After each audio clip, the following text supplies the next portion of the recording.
Anastasia from emotionalsovereignty.com, and this is my partner Tony Sayers from transcendingtimes.org. And in today's video we're going to talk about the New Age, New Cage, and we're going to be debunking 10 disinformation teachings that are in the New Age. And Tony's actually written a book on called The New Age, New Cage, so I'm just going to let him explain to you why it's so important that we discern this information. Yeah, hi everyone. So where do you start with this? There is a spiritual awakening going on at the moment, that's for sure. People are becoming aware that they're more than just human beings that have no power, which is great to see out there, but at the same time, this system of control has very, very cleverly hijacked and funneled this spiritual awakening into a distorted kind of spirituality, which we're really seeing today, which is all about avoiding, bypassing, and just really keeping people in more ego and avoidance. And we have enough avoidance of what's going on already in this world without more. So they've flowered it up to make it look very nice. Tony, can I just ask who has flowered it up? Who are these people that's hijacked this spiritual scene, which in truth is supposed to be about care and courage and connectedness? And we're not seeing that in the New Age scene at the moment. What we're seeing in the New Age scene is a lot of deception, a lot of distortion, and a lot of avoidance, like Tony said. But who are the people that originally created this New Age scene, and who are these people that have hijacked our original spirituality? Well, it depends how deep you want to go with it, really. We go deep. We like going deep. Yeah, I mean, like on my channel, I go really deep into the metaphysical if you want to take it there. But I guess on the surface level, for people that might be just becoming aware of this, you just look around you. Humans, really, we're not free. We're given the illusion of freedom, the illusion of choice and democracy, and these are all things that, when you really drill down onto it, that are really just not there. The sad fact is that humans for a long time haven't been free, and the small 1% that run the world, they like it that way. Mm-hmm. So there's more for them and less for everyone else. So as the 1% that run the world created this movement as a way of creating a new world religion to control people and to almost make people into docile sheep, is that what's happening with this New Age movement? Yeah, bang on. Basically, they know that there's this awakening, and they want to hijack it. And the worst thing for them is if people start taking action and making moves to change things. So what they've very, very cleverly done, and I've said it on a few of my videos, that the way they've done it is genius, because they've packaged it so nicely. But at the same time, like you say, it's just another religion. It's just keeping people's consciousness in a tiny box, and really just allowing them or propagating the idea that abstaining and doing nothing in the face of adversity is actually okay, and evil is allowed to continue. Yeah. So what I'm seeing in this New Age movement is almost like people are under a spell. So they're under, and it's almost like if they're disassociated from themselves. So they've become overnight enlightened, which is more disassociation and more avoidance than anything else. And it's stopping people from doing the real work. It's stopping people from really diving deep and really doing the inner work and really doing the inner healing.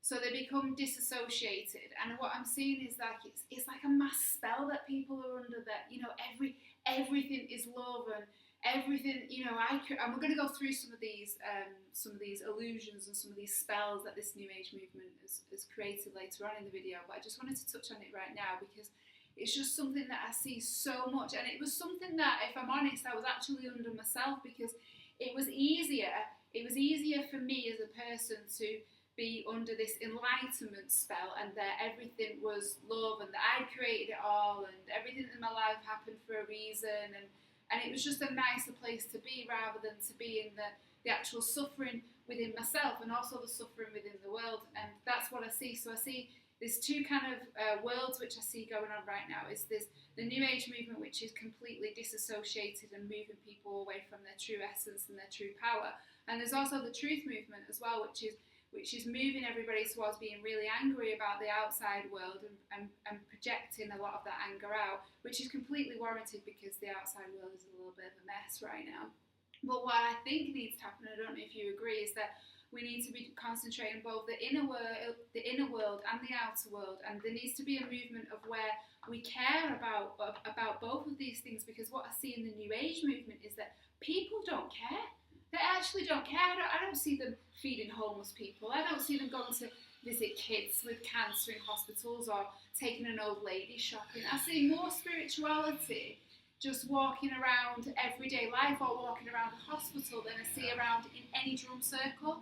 And that's being completely honest. And I think that people have this disillusion that they're spiritually awakened when they're not. I don't know what you think about that. It's a bit of a rant then, sorry. No, it's good to rant about this. It needs to be ranted about. We're always ranting about it, aren't we? That's why we've done a video about it. But I mean, a case and example there about you saying how, you know, the pseudo spirituals only care about themselves. Well, that's one of the things they propagate is, you know, you must focus on your own vibration. Okay, so that's all well and good, keeping your own vibration high, but what about the people in Gaza and all the other people that need our help to raise their vibration, which they completely bypass?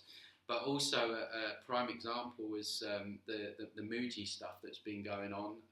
Muji, for those of you that don't know, is probably one of the biggest spiritual quote-unquote gurus out there at the moment, and he's been accused of some pretty nasty stuff. I've got a video where I talk about that you can find.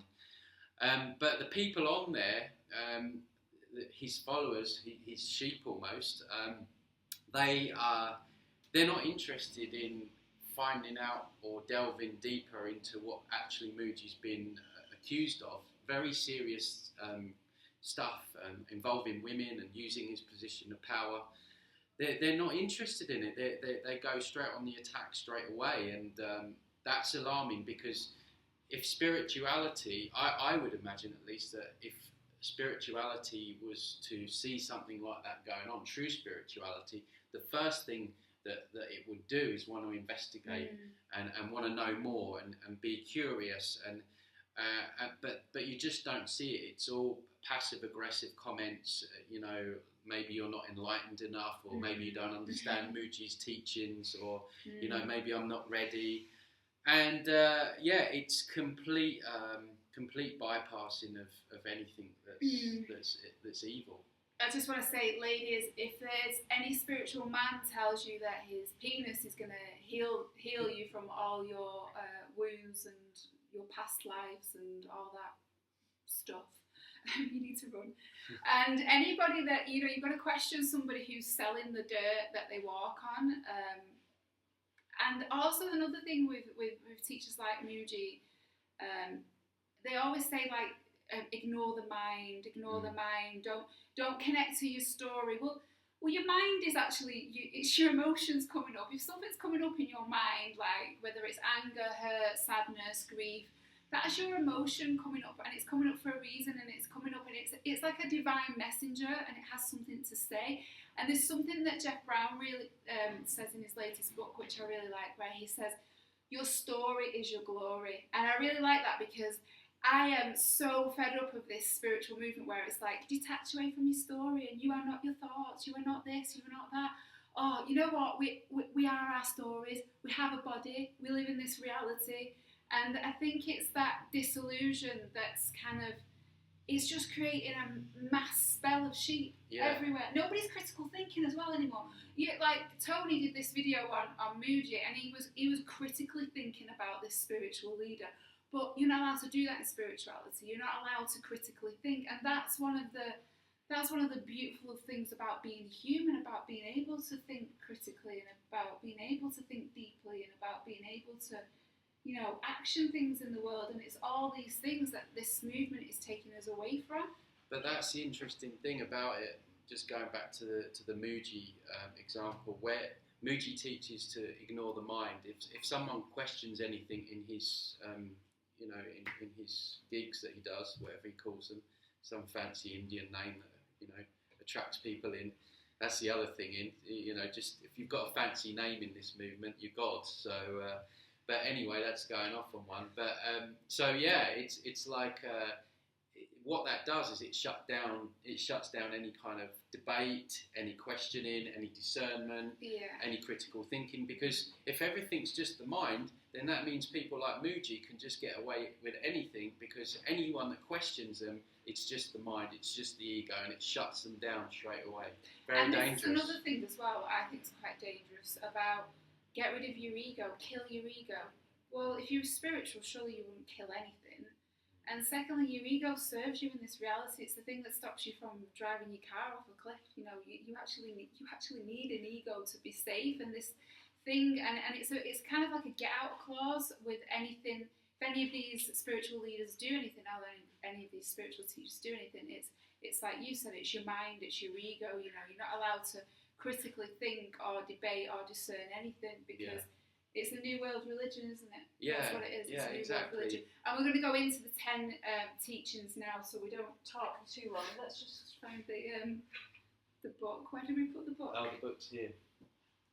Are we reading from the book? No, we're not reading from the book. We're just getting a bit old now, so we kind of forget things every now and again. So the first one is my truth is the only truth. So I'm going to let you. Go carry on with this one. Yeah, this is one that you hear quite a lot out there. My truth is the only truth. There's no objective truth. We can never know what truth is. It's all subjective. Which basically. If we can't ever know any truth, then what's the point of being here? You know, if it's all subjective, and this is actually called solipsism, and it's actually when you research into it, it's actually one of the satanic sins, to have that mindset that your truth is separate from everything else, and it's complete rubbish. I mean, we know at night time the sky turns dark. You know, that's an objective truth. I can't make up my own truth and say, well, no, the sky turns yellow in my world. You know, and this is the same across the board. We know that there's wars going on, illegal wars. We know that taxes these are all objective truths. But what they'll do in the New Age movement to shut down, again, it's all about shutting down any kind of debate, said that backwards. They will say, well, Tony, that's just your truth. That, you know, your truth is separate to my truth.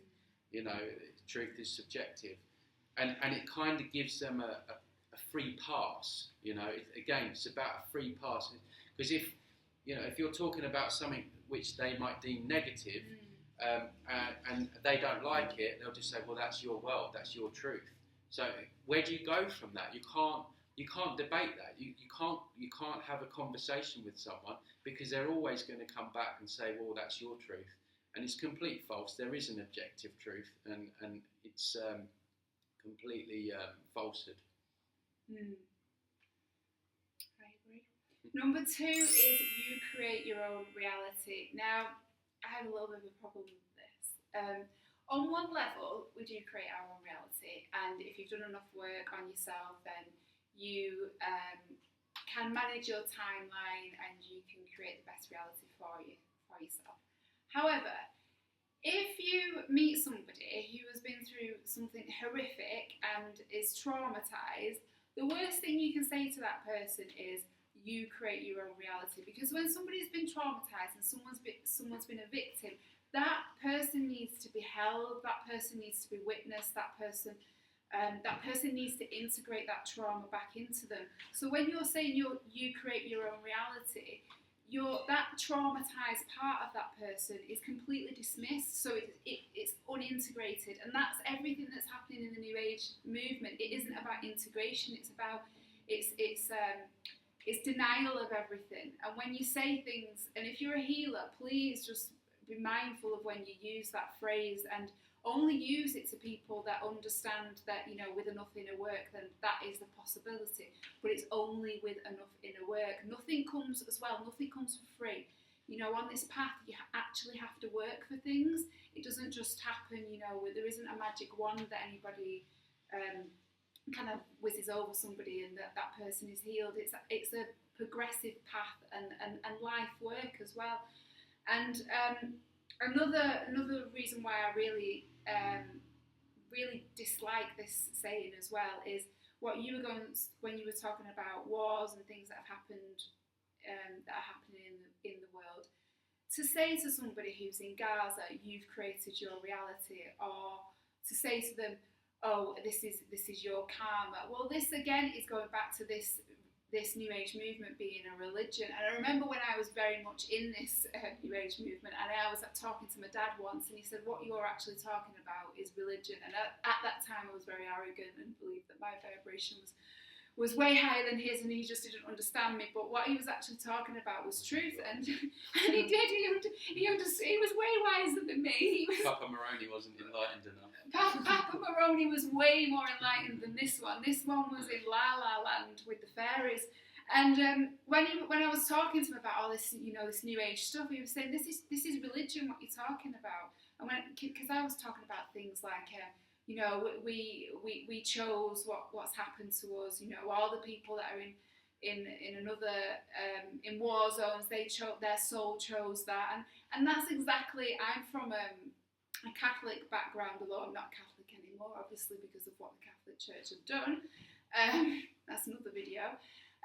But my background was Catholicism, and in Catholicism they have a thing called original sin. So every human is born with sin. It's exactly the same as a New Age movement. Every person's born with this karma and this sin, and it's just a fancy new world religion that allows us to be controlled on another and deeper level. But can you see how, again, that ties in to benefit the tiny few? Yeah, of course I can. Because if they say that you create your own reality, then all this war and poverty and bombs and illegal taxes, illegal invasions, it moves the blame from them onto the people involved, because suddenly it's them that have created this problem for themselves. It's not the 1% that are pulling the strings in this world. So again, it's all about taking the eye off the ball, which is them, the real problem, and just putting it back on the individual or group of individuals. So that goes on to number 3, never judge. Oh, I hate this one. I hate this one. I mean, never judge, right? Oh, where do you begin? Do you know what I think about this saying? I think that it allows people to disarm discernment. So if it completely disarms any discernment that a person might have. So we need judgment in this world to know that situations are safe, just like we need an ego to be safe. If you're walking down a dark alleyway as a woman, I need to judge that situation. If there's 3 men at the bottom that I can't see their faces, do I walk down the dark alleyway or not? Well, if I'm living in the New Age reality, I'm never going to judge them 3 men down the dark alleyway. So I'm just gonna walk down there. So it's just no discernment again. And again, if you're a controlling force and you want to create this is awakening, people are going to start becoming aware of their power, and they might become aware of who's pulling the strings. If you're not allowed to judge, how can you judge the people that are doing all the bombing and the killing and it just, again, it shuts it down. And I hear it so much. As soon as you say something that they might not like, oh, you're in judgment, or you're judgmental. Damn right I'm judgmental. This world's a mess. It needs more judgmental. And I'm sick of hearing that one. I think it's the Native Americans. They look in terms of 7 generations ahead. Yeah, so they're always looking not just on their generation, but how their actions are going to affect the 7 generations ahead of them. So can you imagine them sitting there around in their teepee going, oh no, we shouldn't judge. We shouldn't judge what's... No, they're damn right they're going to judge. They're going to make decisions. Yeah. Is their society moving in the direction that it needs to? What do they need to change? Yeah. Where is this working? Mm-hmm. Where is it not working? So they're constantly making judgments in order to... And these were true spiritual people. So the true spiritual people did sit round and make judgments. And this, again, is another load of BS that's been thrown out there to shut down debate, to ring-fence any kind of discussion about anything, because If you have an opinion about anything, all of a sudden you're judging. And so again, it goes back to disarming critical thinking and disarming discernment again, which is the kind of theme with these teachings as well. So number 4 is don't get angry. So anger is, if it's used in the right way, it's a fire energy. So it's a great energy for making change if you use it along with your self energy. And I think the very idea to not get angry, again, it all links back to being docile sheep and suppressed and all in it's like a love bubble spell, isn't it? Let's put everybody under a love bubble enlightenment spell, and then nobody will ever get angry, nobody will ever judge, because they're creating their own reality. So they're so scared to get angry or judge because they're creating their own reality that they don't do anything. Oh, they've tied people up in knots with it's it all. Brilliant. Yeah. It's brilliant. It's genius. Like I say, whoever wrote these doctrines, I would love to meet them. And as an enemy, I don't like them at all. But the way they've set this whole gig up is genius. And of course, dwelling in anger is not good. But the actual emotion of anger exists for a reason. If you didn't need it, it wouldn't exist in the first place. It's like all our emotions. If you have an emotion of guilt, it tells you that you might have hurt someone, or you might have done something wrong, so then you act upon it. So anger can drive massive change in this world, it used correctly. And what we need to do is, it's not a case of not getting angry, it's a case of let's use that anger and harness it to make positive change. And if you if you don't get angry and you ignore any angry parts that you might have, you're ignoring part of your own healing, and you're ignoring part of your own journey as well. So you're disempowering yourself as well. But that's why a lot of these people look spaced out on some of these retreats, because they've got all this suppressed anger and emotion that they've told that it's wrong to feel. They're not judging anything. They're just emotionless Borgs, basically. It's disassociation. It's disassociation, yeah. Disassociation. I've been in it myself, so I'm not judging. I'm actually not judging anybody that's been in it, because I've been in it. Right, okay. Number 5 is avoid the negative and focus on the positive. Oh God, where do you start with this one? Well, first of all, if you're ignoring the negative within yourself, you're ignoring your shadow. You're ignoring your shadow side. Ignoring your shadow side, you're never going to be a whole person. Your shadow side often carries a lot of power, a lot of transformation, a lot of wisdom as well. So if you're ignoring that part, then you're ignoring part of yourself. And focusing on the positives all the time. It's just this like positive movement where everything's so. Do you know what? It's shiny, bright, and unicorny. It's the fake positivity that gets me. It's so like I'm all for being positive, but let's not like plaster over the shit cracks here. There's a lot of work to be done before we can just, as you say, walk around in our la la land love bubbles. And I get why people want to do that, and I'm not saying that we shouldn't from time to time, but when we're all walking around and everything's amazing and it's great, and there's people being bombed and there's kids being abused and there's stuff that needs our attention, that false positivity is, again, it's another. It don't feel good as well when you meet somebody who's overly positive, and it feels so like it's so inauthentic and it's so not real, and it's almost. I almost get like a. When I meet somebody like that, I'm almost want to say, oh, come on, just give me some of your humanness, give me some of your vulnerabilities, give me some of your rawness, because that's what's in our hearts. Do you know what, right? You talking about that just makes me laugh, because I remember when I was in the corporate world, right, and I used to get dragged up to London for a meeting every month at head office, and no one wanted to be there, right, including me, and you get in there. Maybe you've had meetings like this yourself. Yeah. And everyone's full of it. Oh, it's fantastic. No one wants to be there. Everyone hates doing a 9 to 5 anyway. Well, it's about 9 till 8 in the evening.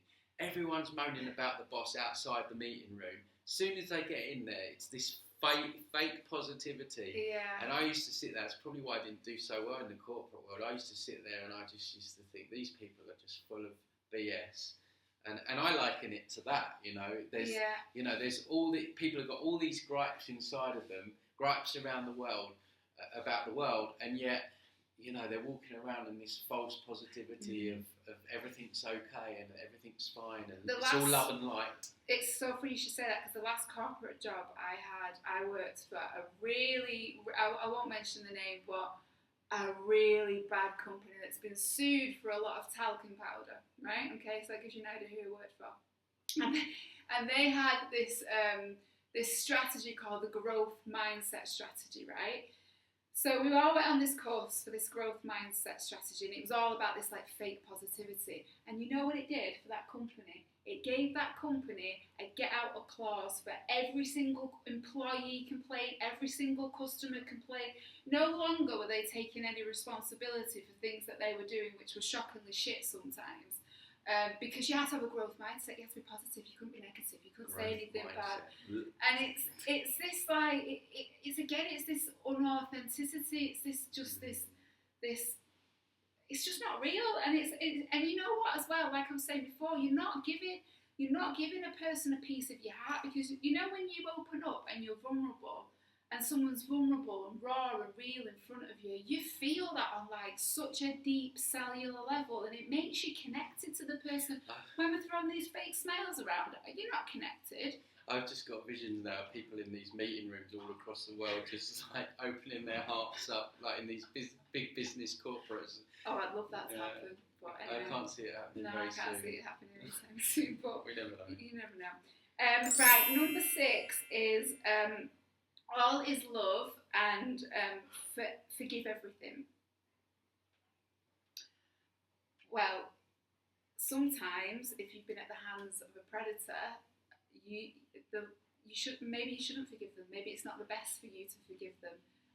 So this idea of forgiving everything that anyone's ever done to you is, on one sense it's, you know, you don't want to be carrying around poison because it's not good for the individual, but on another sense you don't want to be pretending to forgive somebody again, because it's not authentic, it's not real, it's ignoring the part of you that might have been really hurt by another person and that is needing some healing. So again, it's this all is love, forgive everything. It takes you off the path and off the true, deep, sincere inner work. Yeah, and again, it just, like you say, it allows predators and evil to thrive, because you know, if you're just going to forgive everything, I mean, where do you draw the line? You know, there's lots of stories of high-level paedophiles coming out and all this kind of stuff. You know, are we just going to forgive them? Where do we draw the line? And the other thing with forgiveness is, you know, has the other person even apologised? You know, we're supposed to just blindly forgive. And like you say, forgiveness can be healing. But if you're not ready for it and you're just doing it because some New Age doctrine has told you that's the thing to do, then, like you say, it's going to be very damaging for you going forward, and it's going to stop you from actually healing, which is a lot of all this does, is stopping people from true healing. And this is why, you know, the work you do and everything like that is so important, so key, because there's so much BS around all this stuff where people are going, thinking they're healing, coming out worse, if not the same. Yeah, and I'm testament to that. That's what happened on my journey. But the people I'm working with now, I'm seeing a lot of people waking up to a lot of this stuff and actually really committing to doing deep inner work. But that's the other thing as well, and going slightly off tangent, but we live in a quick fix society. We want our food quickly, we want our information quickly, and this has spread its tentacles into the healing world, where people, they do want that magic wand. And sometimes I see it with my own work. You know, people come to me and they just want they want all their problems to go away, and of course it's not like that. And it takes it can take months, sometimes years to get through what you need to get through. But you know, you get through the other side, you come out a hell of a stronger person. And I think that's what we have to realise, that these flash in the pan spiritual workshops, you know, are not necessarily going to get through the years of trauma. This is another thing that's driving me mad in spiritual circles. Everything's marketed. Everything is just shiny and super sexy, and it's like, it's so distasteful. It's just taken away, like. That's why, like, my website's quite clunky. Well, yeah, it's quite clunky in a way. But I'm not talking about just having a nice website, because I've got a nice website because I like being creative. But I'm talking about this like, especially with women, right? It's a thing with women I see more. I'm a super sexy yogi. I'm financially abundant. I travel the world. Everything I ever want, I just manifest, and it's here. And I don't know. It's just like, you know, if you're the buzzwords as well. Isn't it? If you're a mum of three sat at home, you know, and all you're seeing is, you know, this 20-odd-year-old yogi that's stick thin in a $200 yoga pants, drinking 7 green juices and doing 100 sun salutations before 4 a.m. You know what? That don't make she's probably got a name called Shakti or Indigo. But it don't make anybody feel good, does it? It doesn't make anyone feel good, and it's just like, Instagram. I'm on a bit of a rant now, but Instagram, like the spiritual Instagram, like, just stop taking pictures, meditating. I've done it. I've been that spiritual arsehole before. You know, I have, and I see the error of my ways, and I will never take a picture of myself meditating again, because meditating should be on your own, nobody around. Why would you want to see? I'm just talking here now. Why would you want to see a picture of someone meditating? Do you know why I did it? I'll tell you why I did it. I did it because there was I fell into, and I admit this, I fell into that whole super kind of, I don't know if you'd say I'm sexy, but I wanted to be that, you know. Goddess. Yes, that's what I wanted to be. That's another cringe. I wanted to be this manifesting goddess, divine woman that could do it all. Did you have one of those little things on your pioneer? No, I didn't have one of them. That's right. But yeah, it's the whole goddess. So I've never resonated very much with the goddess teachings, it's just crazy. Absolutely. But yeah. I just don't know how spiritual that is. I think a nurse or someone feeding the homeless is more spiritual than a load of women just. I mean, not saying anything is wrong with the women gathering, because it's a very powerful thing, but it's just very self-absorbed. It's very. I remember when in that yoga place in Koh Samui, when I was eating my dinner just in the restaurant, and there was these guys pulling off, like, they started standing on their heads in the middle of the restaurant. Like, talk about, it's like just the ego of it all. It's like, there's nothing spiritual about showing off, mate, you know? Yeah. Anyway, right. Good rant about this for probably another 2 hours. Right, number 7 is everything is as it should be. All is well. Really? Yeah, again, you know. It's all the same stuff. It's not all well, is it? It's all about not looking at evil, not looking at the darkness in the world. Everything's, what is it? They've said everything's by divine order. Everything's by divine order. Yeah, I don't know who this divine and is. humans don't have to do anything to make a change. God's going to do it all for us, you know, because He's really helped us out so far. But don't the Gnostic believe that we have the true creator and then we have the demiurge? Yeah, which has created this reality. Yeah, I mean, which kind of resonates with me, that because yeah, I don't think that a true God would create this war, this famine, this child abuse. And that's the other thing, going on from just even the New Age religion. For how many years have we got to pray for peace and it not work before the penny drops with people? I think God might be a narcissist. I mean, like, what God wants you to get up at 4 a.m. and start praying to Him. I mean, he's clearly got a bit of an ego. Everything's. But that's not to say that there isn't a true essence, because there is something. But there's a false God. There is something divine in this universe that you can't dispute that. But there is also under that divinity, there's something, and I don't know what it is. You know, people call it the matrix control system. I don't know, the demiurge, whatever you want to call it. But there is something that is not very nice, that is manipulating people in this reality. And I think that not very nice manipulating people in this reality is a lot of when people are channeling angels and in the spiritual circles, because the amount of people that I know that think that they are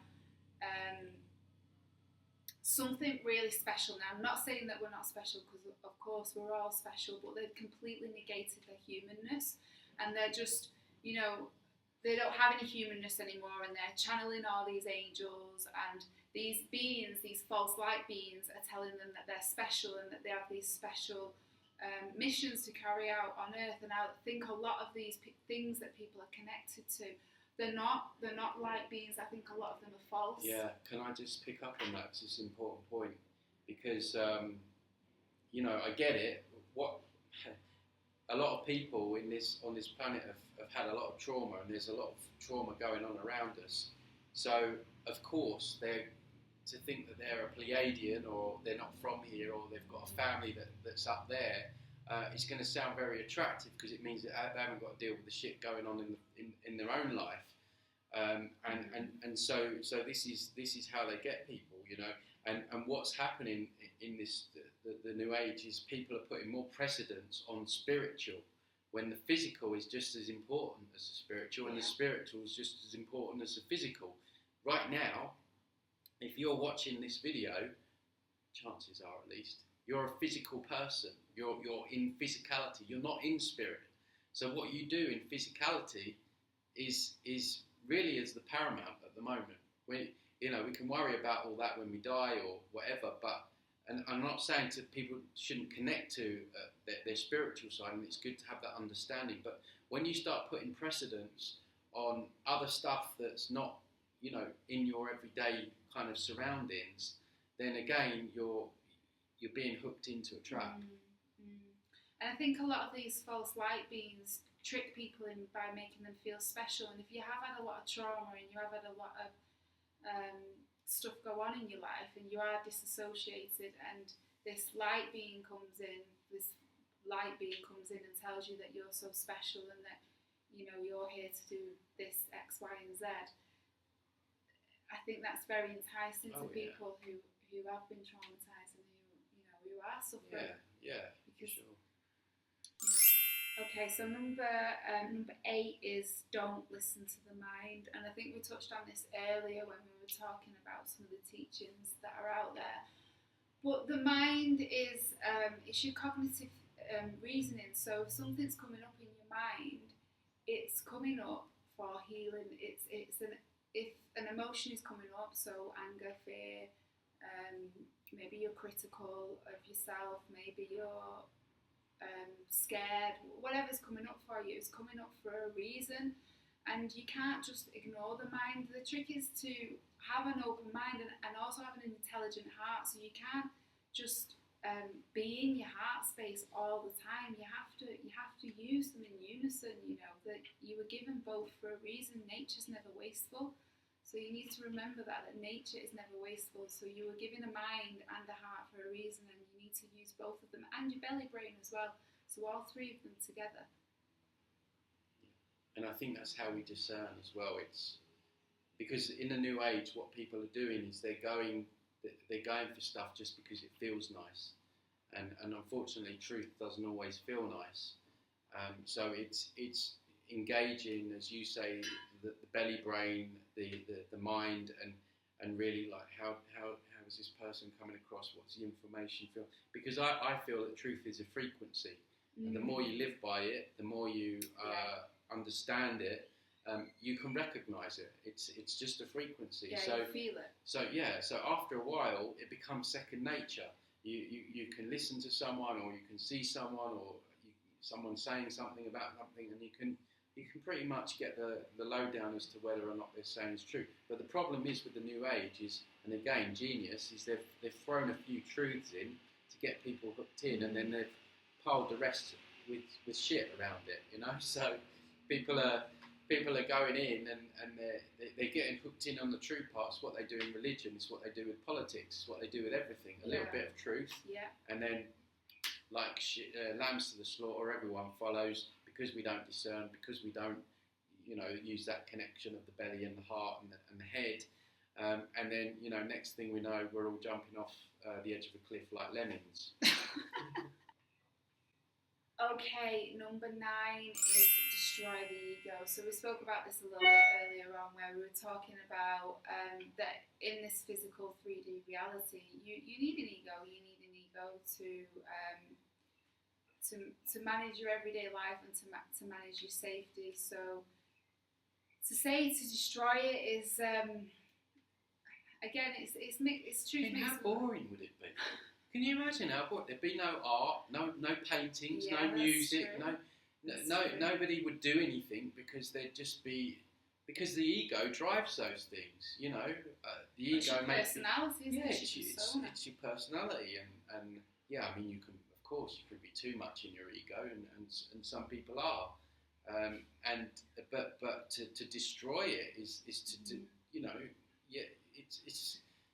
it would be a very boring world if there was no ego, and you do need a strong ego to survive here.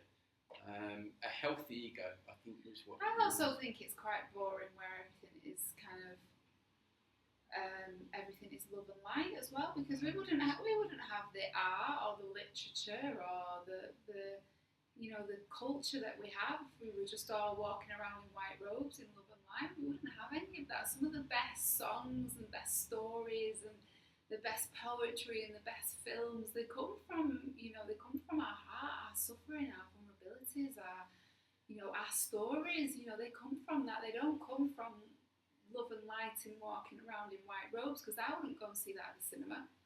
Well, I do get bored around those people. I've been around those people, and it's like the lights are on, but no one's home. There's no person behind it, and it's just a vacant, blank look, and it's like, well, what's going on? And so, yeah, it's complete rubbish. To destroy the ego is a very it's a very big deception. So number 10 is you are not your story and you are not your body. So we touched on this earlier when I mentioned about the author Jeff Brown, when he talks about your story is your glory, and I love that quote, because I just think our stories are what make us. Like I just said, it makes the best art, it makes the best poetry, it makes the best films, it makes the best songs, and you're not your body as well. Well, of course we have consciousness, but we have consciousness that lives in a vessel, and embodiment is key, and the body holds a lot of wisdom as well. It holds a lot of stories, and it's this agenda. So we're not here today to bash anything. What we're here today is we want to empower people. We want people to know the truth about themselves, and this agenda to take you away from your innate wisdom and your innate power is what we're trying to dispel here in this video. And to say that you're not your story and you're not your body is taking you away from the very tools that empower you in this reality. Do you have anything you want to say? No, you sum that up. You obviously had experience with hearing that a lot in your journey. But yeah, I've heard that, and again, it's stopping people from really any kind of deep healing. So yeah, great. So should we wrap it up there? Yeah. So that's our 10. What would you call them? 10 mysteries. Bullshit. Let's be real. That's what we are. We're real. Just get the truth from us. Yeah, and not our truth, objective truth. And the reason why we wanted to do this video is because we both really want to see people empowered, and we want people to be on the path and to face their shadows, and to face the shadows within, and to face the shadows outside as well, because that'll give you strength to change this reality.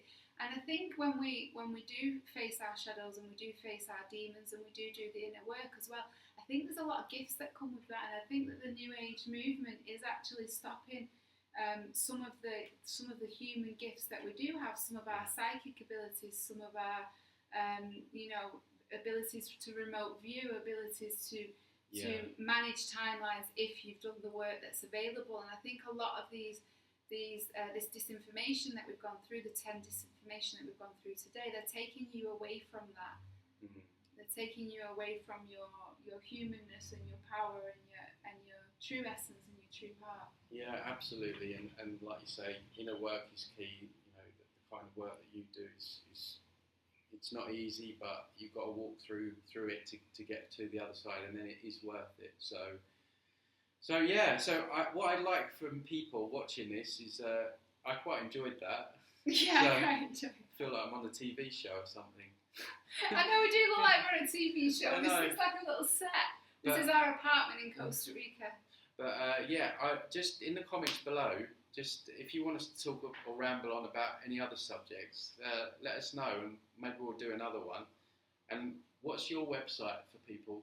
My website is Emotional Sovereignty. So my work is about helping people to step into becoming the leader of your inner world. So that doesn't mean ignoring anything or disassociating from anything. It really means embracing and integrating all your parts. No matter if you think they're demonic, you don't like them, or they're too traumatic, we work with all of them. So all parts are welcome in my work. And Tony's website is transcendingtimes.org, where you can find more out about the metaphysical work that he does, which is really interesting. And if you've liked this video, please like and subscribe below. I'll be uploading again every Sunday. I've had a little break because we had a little bit of a virus last week, but we're back recovered and fighting fit. So every Sunday I'll be uploading a video. Anything else you want to say? No, I think that's it. Thanks for watching. Hope you enjoyed, and we'll see you on the next one. Bye. Bye.